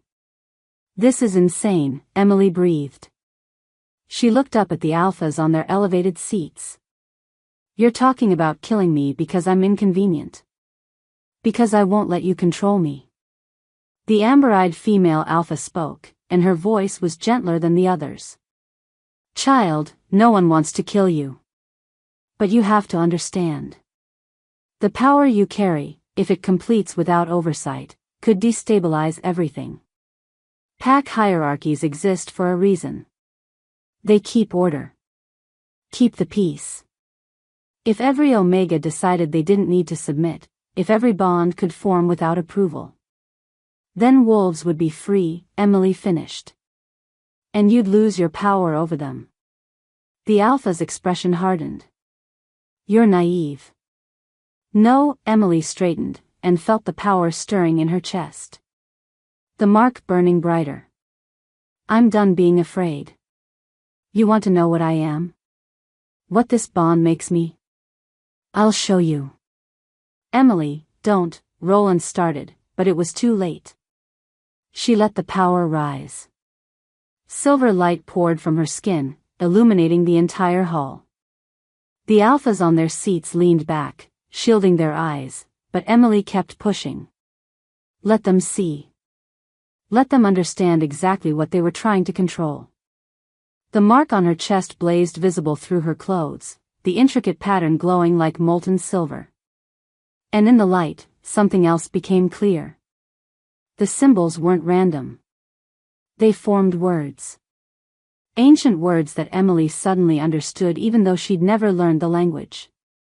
The flame-marked shall break all chains. The bonded pair shall end the reign of forced submission. When fire meets earth, the old laws burn. It was the prophecy. Written into her very soul.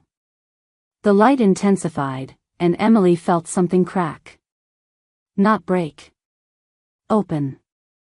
Like a door she didn't know existed suddenly swinging wide. Power flooded through her, bigger than anything she'd felt before, and with it came visions. She saw wolves in chains. Omegas sold like property. Weak wolves culled for the crime of being born different. She saw centuries of pack law built on the backs of the vulnerable, enforced by alphas who claimed it was for the greater good. She saw children torn from parents, bonds forced between unwilling partners, power hoarded by the few while the many suffered in silence. And she saw the future. 2 paths. In one, she died here, the bonds severed, and nothing changed. The cycles of abuse continued. In the other, she lived. The bond completed.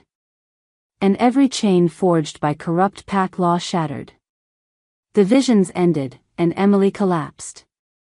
Roland caught her, cradling her against his chest as the light faded. She was shaking, crying, overwhelmed by what she'd seen. By the weight of what the bond meant. What did you do? The silver-haired alpha demanded, on his feet now. The other alphas were standing too, looking shaken. Afraid. I showed you the truth, Emily gasped out. This isn't about me being dangerous. It's about you being afraid of what happens when wolves like me stop accepting your rules. Moira's face was twisted with rage. You little. Enough. The word came from the amber-eyed alpha. She descended from her elevated seat, approaching Emily and Roland slowly. When she reached them, she knelt, putting herself at eye level. "What's your name, child?" "Your real name. The one your parents gave you." "Emily," she whispered. "Emily Thorne."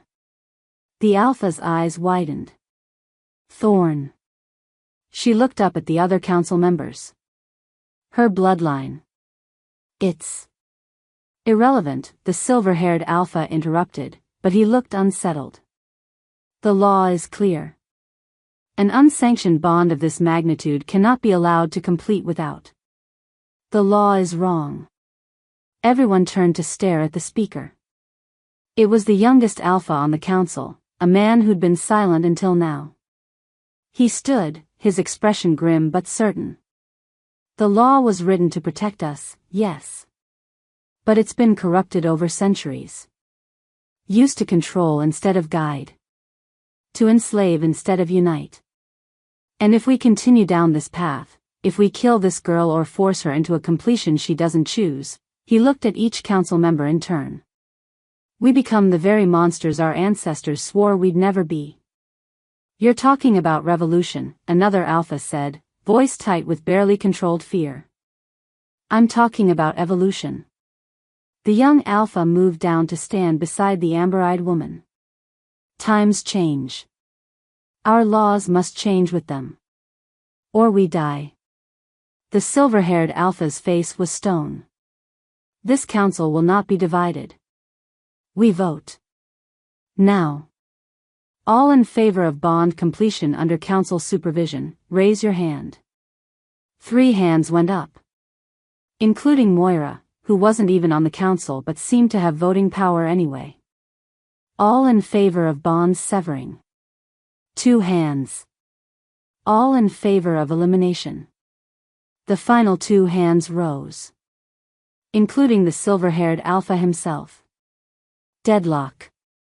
3 for supervision. 2 for severing. 2 for death. The silver-haired Alpha's smile was cruel. In the case of a tie, the decision falls to the host Alpha. The Alpha King must cast the deciding vote. He looked at Roland. "Choose. You're made under our control, severed from you entirely, or dead. Those are your options." Emily felt Roland's arms tighten around her. She looked up at him and saw the impossible choice written across his face. If he chose supervision, she'd be monitored, controlled, every move dictated by the council. If he chose severing, the bond would be destroyed, and with it, any chance at the freedom the prophecy promised. If he chose elimination, she wouldn't force him to sentence her to death. "There's a 4th option," Emily said quietly. Roland looked down at her. "Emily. Complete the bond. Now. Here. Our choice. Not theirs." She held his gaze. "You said it yourself.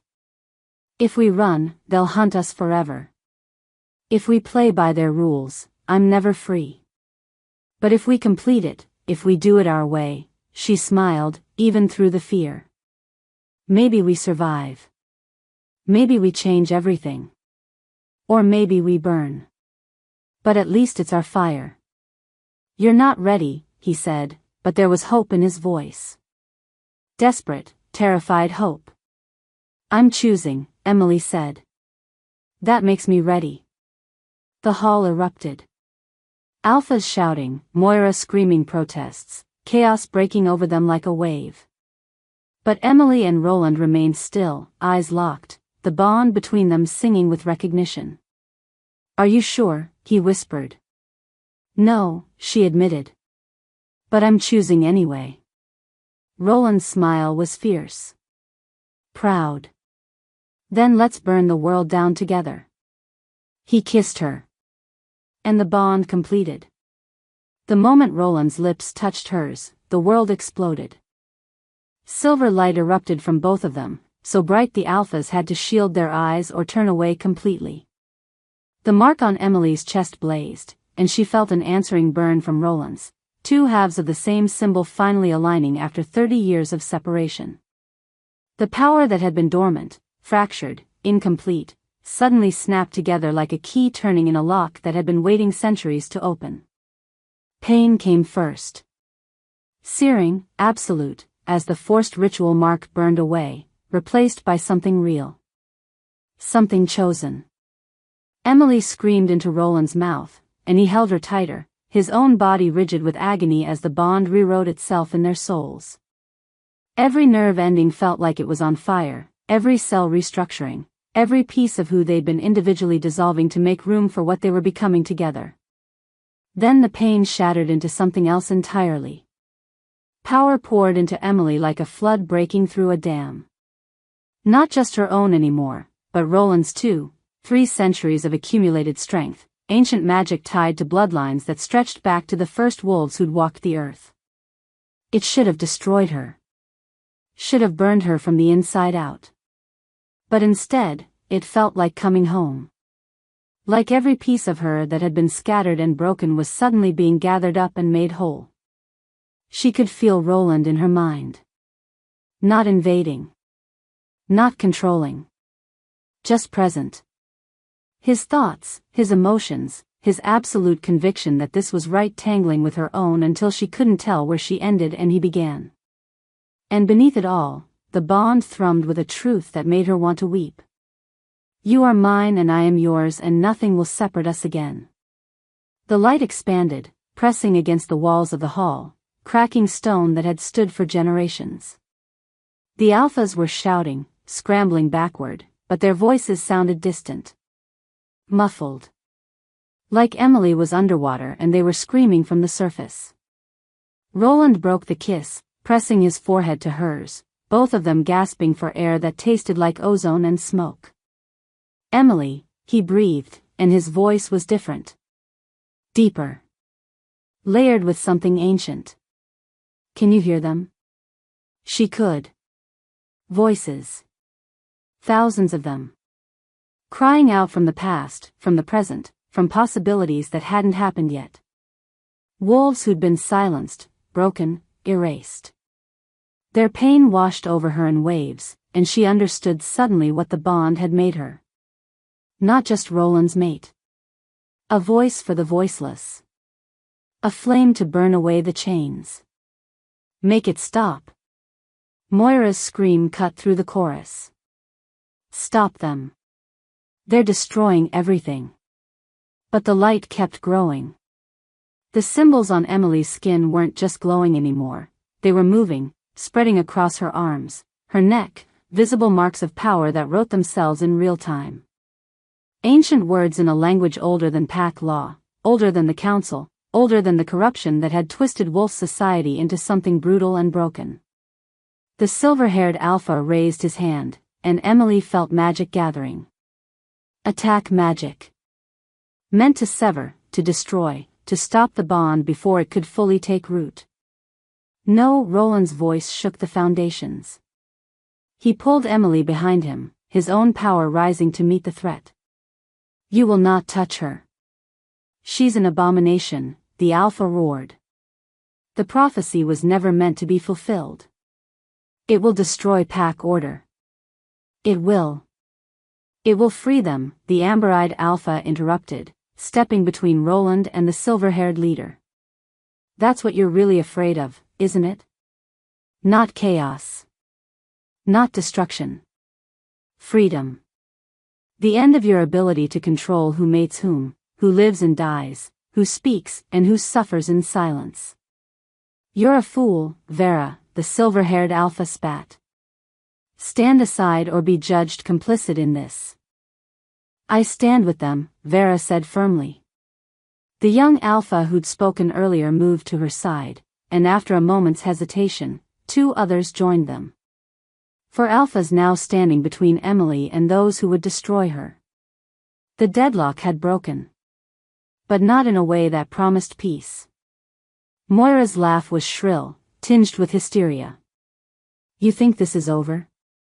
You think 4 bleeding hearts can stop what's coming? She pulled something from her robes, a crystal, dark and pulsing with sickly energy. The pact doesn't need your permission. It just needs blood. She drove the crystal into her own chest. The transformation was instant and horrifying. Moira's body contorted, bones breaking and reforming, but this wasn't a shift into wolf form. This was something else. Something wrong. Her skin turned gray as stone, eyes bleeding to complete black, mouth stretching into a maw filled with too many teeth.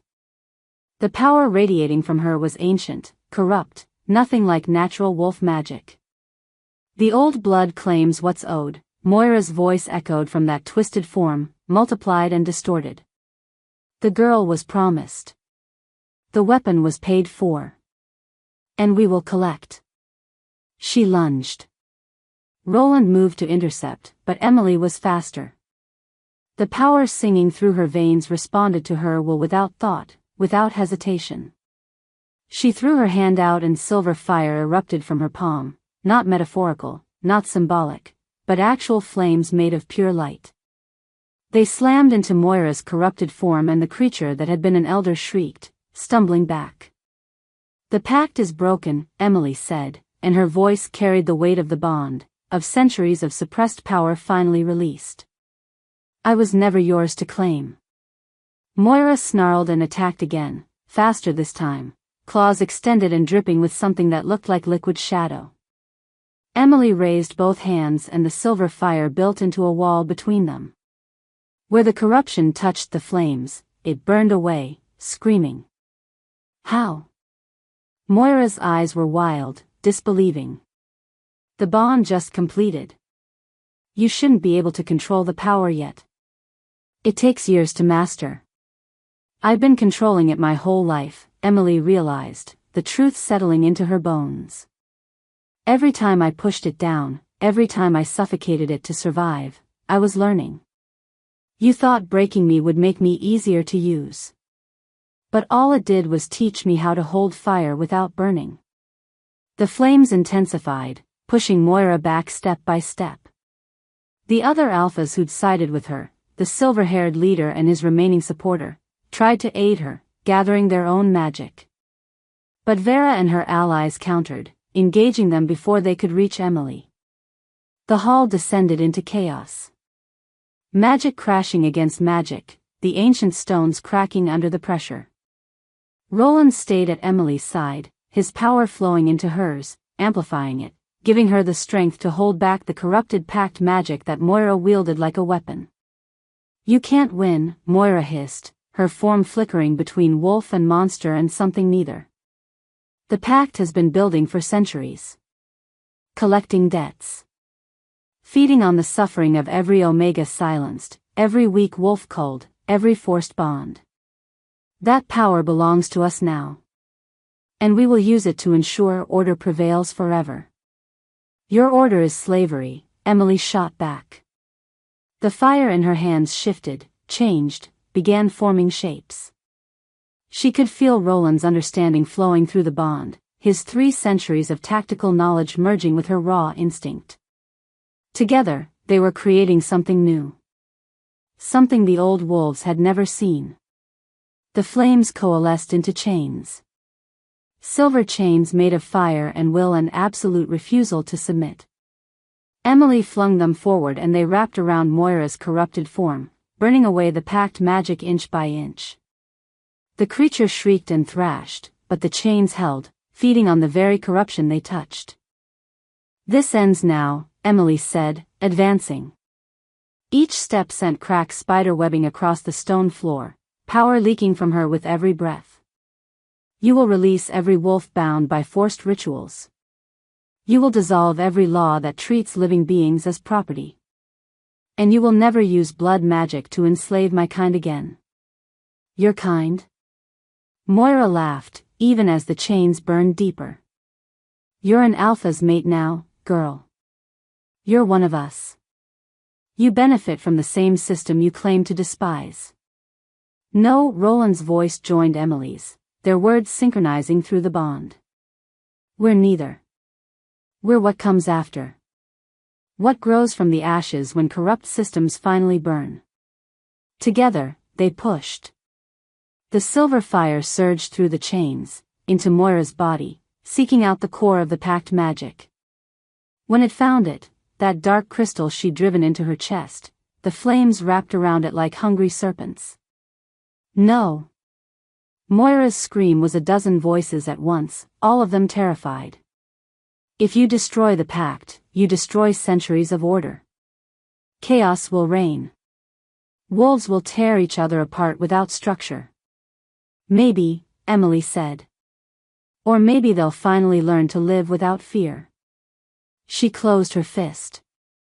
The crystal shattered. The explosion of released magic was catastrophic. Every wolf in the hall was thrown backward, slammed into walls or across the floor. The ceiling cracked, huge chunks of stone raining down. Emily felt Roland's arms wrap around her, his body shielding hers as the world came apart. When the dust settled, Moira was gone. Not dead. Just gone. The packed magic that had twisted her into a monster had unraveled, and without it, she'd simply ceased to exist in any meaningful way. The hall was ruined. Half the roof had collapsed, letting in pale afternoon light. The alphas who'd fought were picking themselves up, battered and bleeding but alive. The silver-haired leader looked at Emily with something that might have been fear or might have been respect. She couldn't tell which and didn't particularly care. Emily stood slowly, Roland's hand in hers, and addressed the council. The old pact is broken, she said, her voice carrying despite the exhaustion threatening to pull her under. But that doesn't mean chaos. It means choice. Wolves can still form packs. Can still choose leaders. Can still create structure. But it will be chosen. Freely. Without coercion or threat or blood magic forcing submission. Vera stepped forward, dust in her hair, a cut bleeding above her eye. And if some refuse? If some alphas try to rebuild the old ways? Emily met her gaze steadily. Then they'll answer to us. To every wolf with fire in their blood and a voice that refuses to stay silent anymore. The silver-haired alpha laughed. It was bitter, defeated. You've doomed us all, child. You've destroyed the only thing keeping our kind from tearing itself apart. No, Roland said, his arms sliding around Emily's waist, holding her upright when her legs threatened to give out. She's given us the chance to build something better. Whether we take that chance or waste it is up to all of us. Silence fell across the ruined hall. Emily could feel every eye on her, wolves weighing her words, deciding if she was a savior or a destroyer or something in between. She was too exhausted to care about their judgment anymore. The bond hummed between her and Roland, satisfied and complete and burning with a steady flame that would never go out. They'd done it. Changed everything. Set fire to centuries of corrupt law and watched it burn. Whether the world that grew from the ashes would be better remained to be seen. But at least now, it would be free. Emily leaned into Roland's embrace, feeling his heartbeat against her cheek, and let the exhaustion finally take her. They'd survived. Everything else could wait until tomorrow. Emily woke to the sound of rain. Not the violent storm that had marked her arrival, but something softer. Gentler. Like the world itself was exhaling after holding its breath for too long. She lay in the massive bed in Roland's room, their room now, she supposed, wrapped in blankets that smelled like cedar and smoke in him. Every muscle in her body ached. The kind of deep, bone-tired exhaustion that came from using power she was still learning to understand. But she was alive. The bond hummed contentedly in her chest, no longer burning or demanding or pulling her apart. Just present. Steady. Like a second heartbeat that matched her own perfectly. She could feel Roland even though he wasn't in the room, somewhere downstairs, his emotions a quiet warmth at the edge of her consciousness. Concern. Relief. And something else. Something that felt like pride mixed with wonder. She sat up slowly, wincing as her ribs protested. Through the window, she could see the sun setting behind storm clouds, painting the sky in shades of amber and deep purple. How long had she been asleep? Hours? Days? Time felt slippery, unreliable, like the world had shifted on its axis and hadn't quite settled back into place. The mark on her chest no longer glowed, but when she pulled the collar of her shirt aside, she could see it. The intricate pattern of silver lines that had written themselves into her skin during the bond's completion. Beautiful and terrible and permanent. A map of everything she'd survived. Everything she'd chosen. Everything she'd become.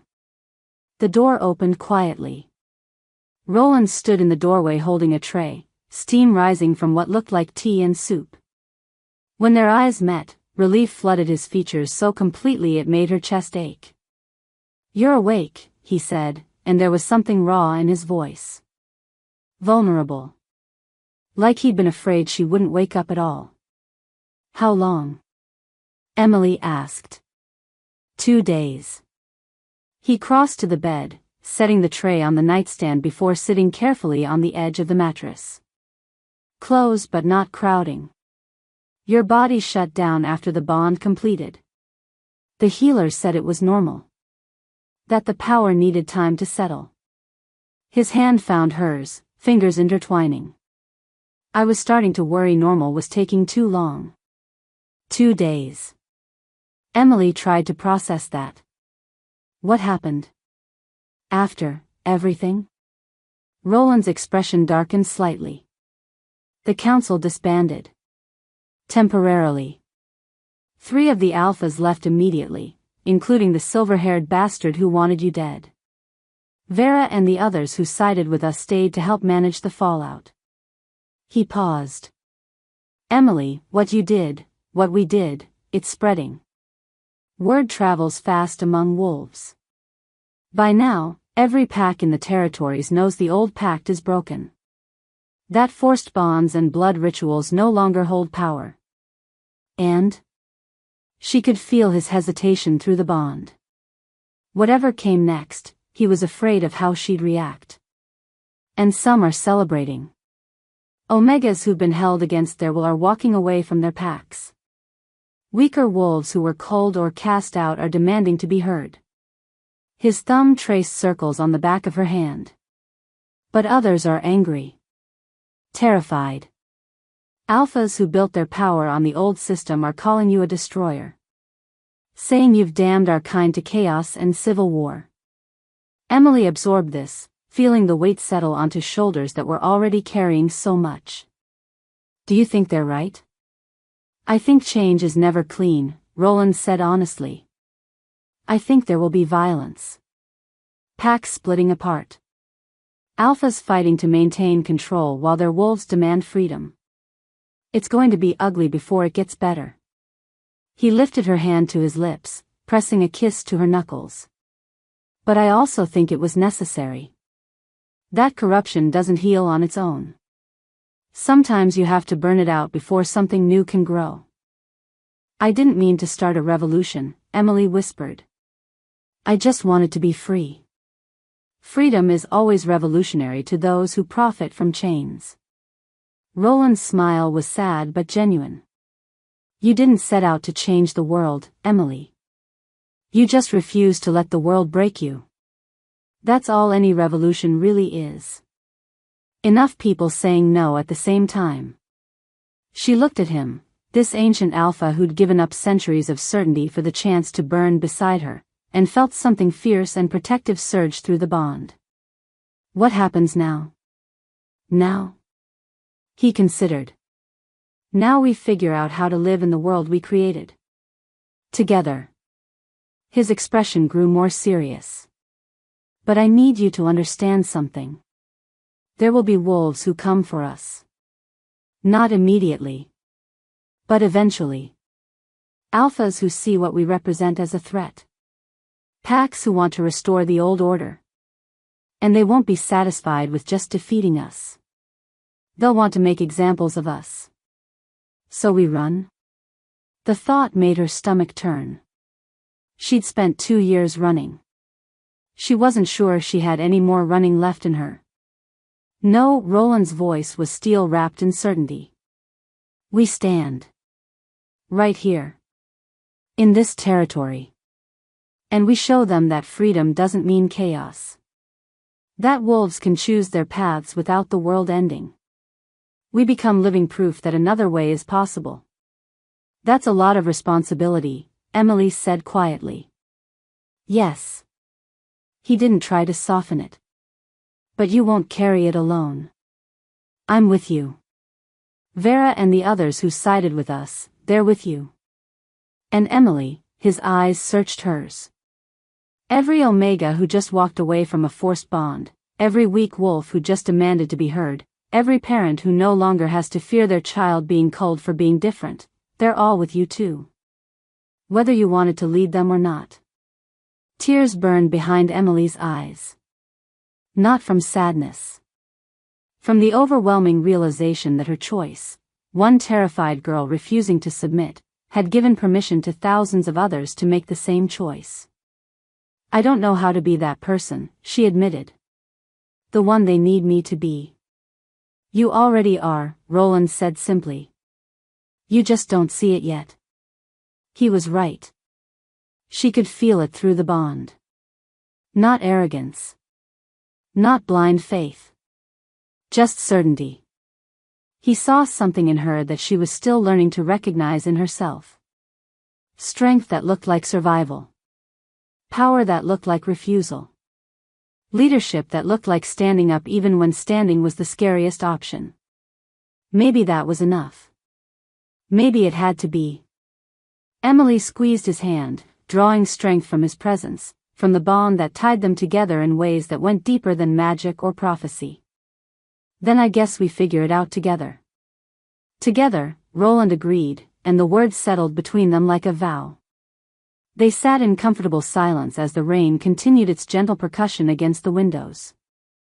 Outside, somewhere in the territories, the world was changing. Restructuring. Finding new shapes to fill the void where corrupt laws used to stand. It would be messy. Painful.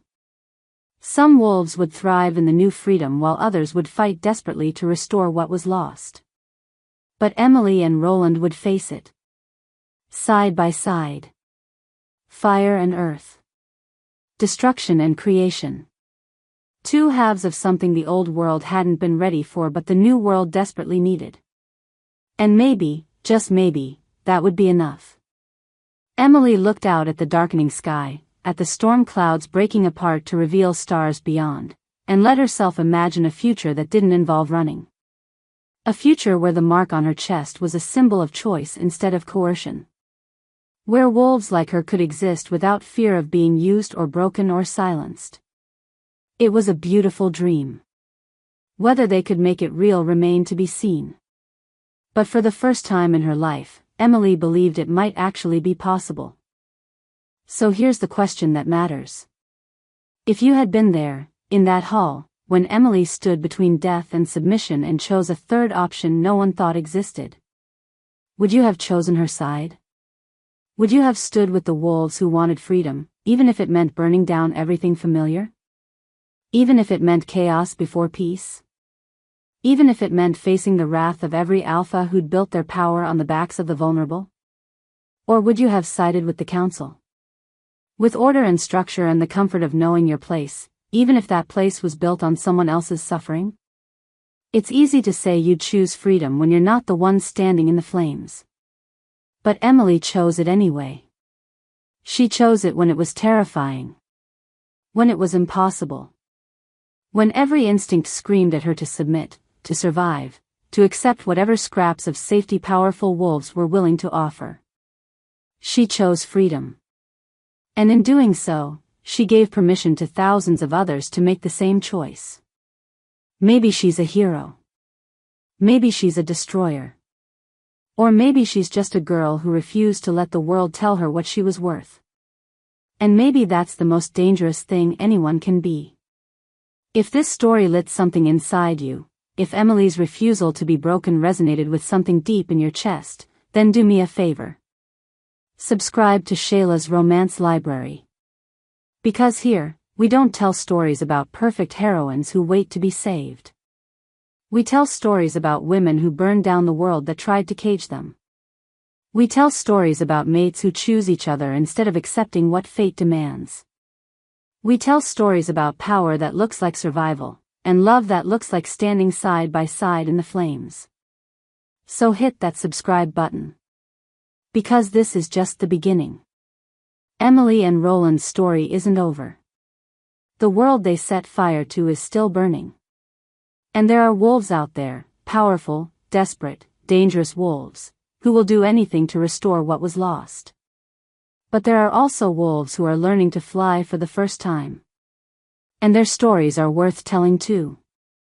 Welcome to Shayla's Romance Library, where every story burns.